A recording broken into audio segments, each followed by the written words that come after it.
Good morning, students. Hope you all are fine and safe. Today's thought: success is a state of mind. If you want success, start thinking of yourself as a success. In the previous session, we had studied about biotechnology.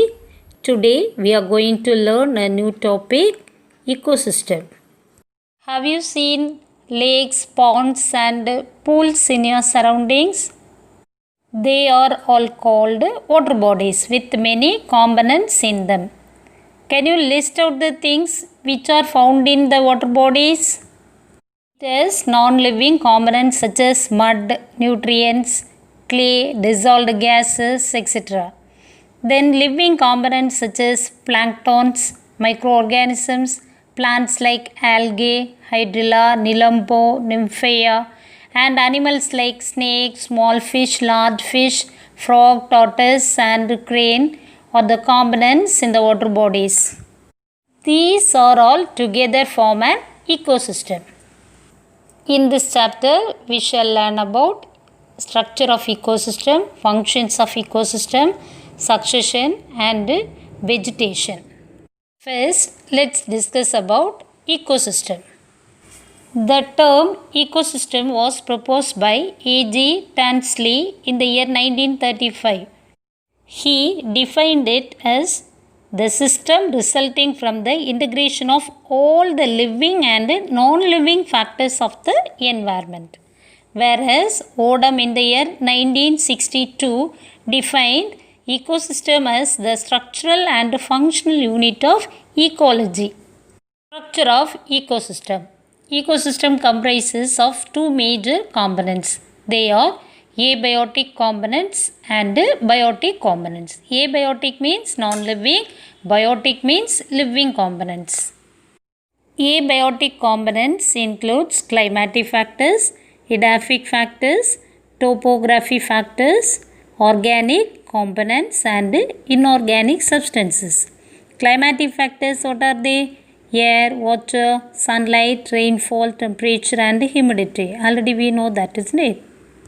Edaphic factors. Edaphic means soil. Soil factors such as soil air, soil water and pH of soil.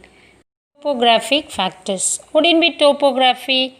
The surface features of the earth are called topography. It includes latitude and altitudinal vegetation. In the ecosystem, organic components such as carbohydrates, proteins, lipids and humic substances are present. The inorganic substances such as carbon, hydrogen, oxygen, nitrogen and phosphorus are present in the ecosystem. Abiotic components play a vital role in any ecosystem and hence the total inorganic substances present in any ecosystem at a given time is called standing quality or standing state. Next one is biotic components. It includes all living organisms like plants, animals, fungi and bacteria. They form the trophic structures of any ecosystem. On the basis of nutritional relationship, trophic levels of an ecosystem has two components: autotrophic components and heterotrophic components. Autotrophs are organisms which can manufacture the organic compounds from simple inorganic components through a process called photosynthesis. In most of the ecosystems, green plants are the autotrophs and are also called producers. Heterotrophic components. Those organisms which consume the producers are called consumers and can be recognized into macro and micro consumers. Macro consumers refers to herbivores, carnivores and omnivores. These are referred as primary, secondary and tertiary consumers. Micro consumers are called decomposers. Decomposers are organisms that decompose the dead plants and animals to release organic and inorganic nutrients into the environment, which are again reused by the plants. Example: bacteria, actinomycetes and fungi.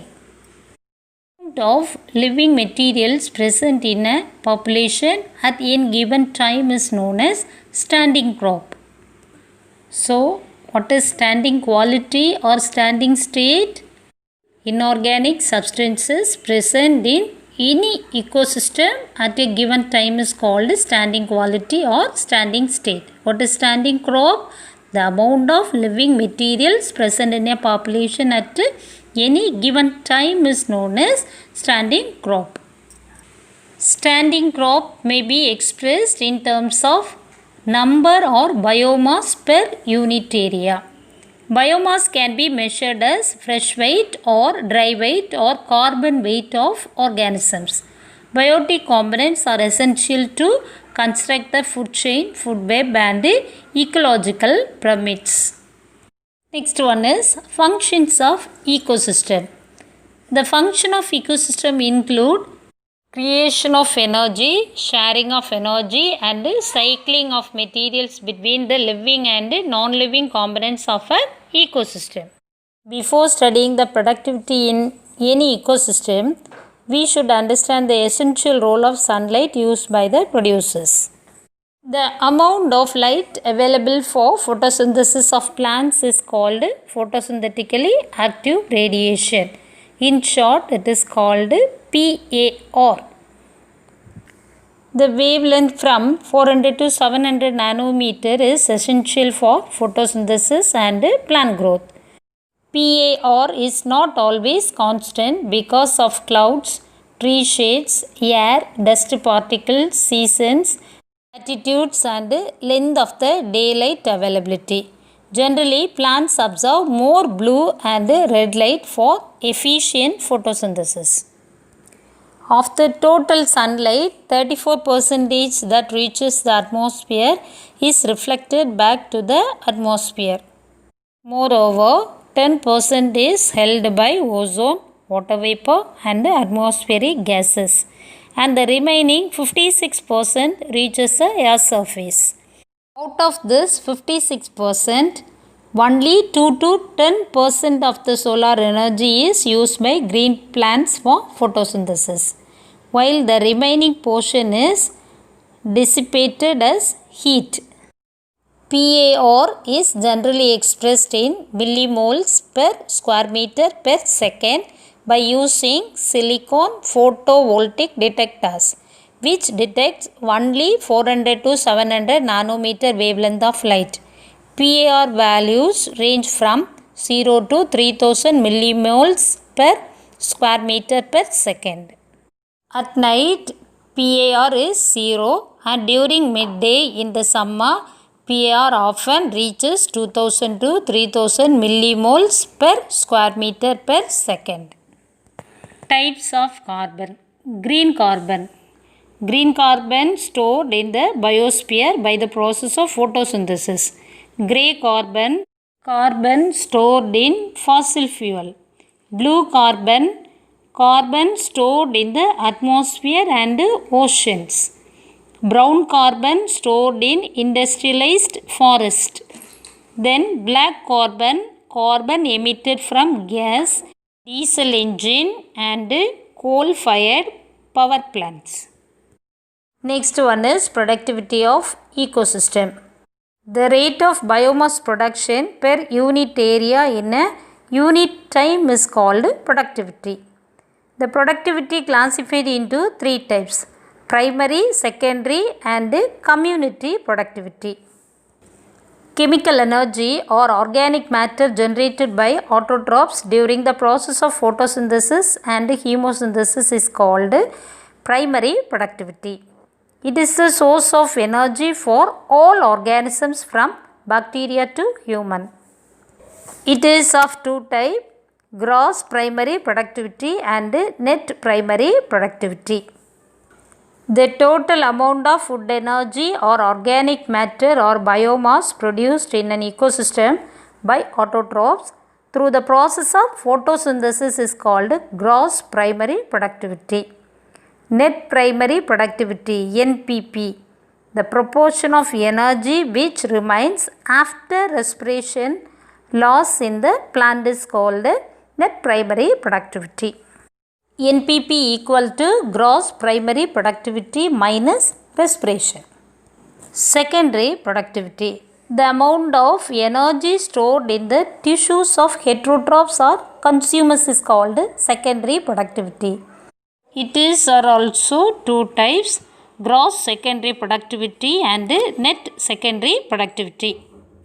Gross secondary productivity is equivalent to the total amount of plant material is ingested by the herbivores minus the material lost as feces. Feces means waste. NSP or net secondary productivity is storage of energy or biomass by consumers per unit area per unit time after respiration is called net secondary productivity. In short, we can say NSP equal to GSP minus respiration. Community productivity is energy stored by group of plants per unit area per unit time. Factors affecting primary productivity.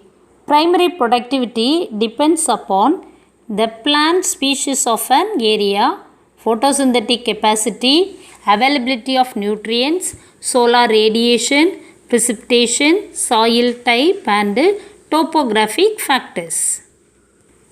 It may vary in different types of ecosystem.